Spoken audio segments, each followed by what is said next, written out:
La Confluence, 15 ans déjà. On a souhaité faire cette exposition pour revenir sur l'histoire de la transformation, de la métamorphose de la Confluence. La Confluence, c'est 150 hectares au sud de la gare de Perrache, qui a commencé sa mue il y a 15 ans, en 2003, à partir de la création de la zone d'aménagement concerté sur la première phase d'aménagement. Depuis 15 ans, le territoire s'est métamorphosé.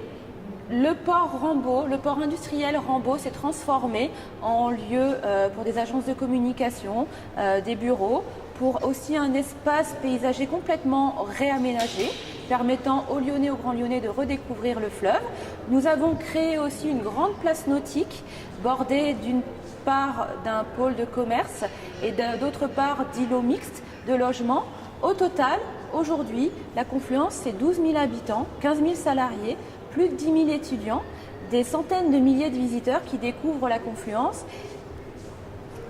Et dans cette expo, nous avons souhaité raconter la transformation de la Confluence en montrant aux gens, à travers des images, des films, des documents d'archives, des maquettes, toute la transformation, pour qu'on se remémore collectivement un petit peu cette transformation et voir comment le territoire est devenu, en 15 ans, un quartier à part entière de la métropole de Lyon. Alors, ce qui est très intéressant, c'est d'avoir en tête que ce territoire, au XVIIIe siècle, il n'existait pas. Le confluent du Rhône et de la Saône s'arrêtait au niveau d'Ainay, plus au nord. Et au XVIIIe siècle, grâce à l'ingéniosité de Michel-Antoine Perrache, urbaniste et ingénieur, on est venu créer le quai qui porte son nom. Et ça nous a permis, à l'époque, 18e, 19e siècle, de gagner sur des marécages autour du Nil Monia et de conquérir 150 hectares sur les marécages. Ensuite, au 19e et 20e siècle, la Confluence a été le lieu du développement des industries qui permettaient à la ville de fonctionner, mais qui n'étaient pas dignes du centre-ville. Et puis, fin du 21e siècle, ces industries sont parties, laissant environ 70 hectares de friches industrielles que la métropole de Lyon a pu investir pour construire ce quartier mixte.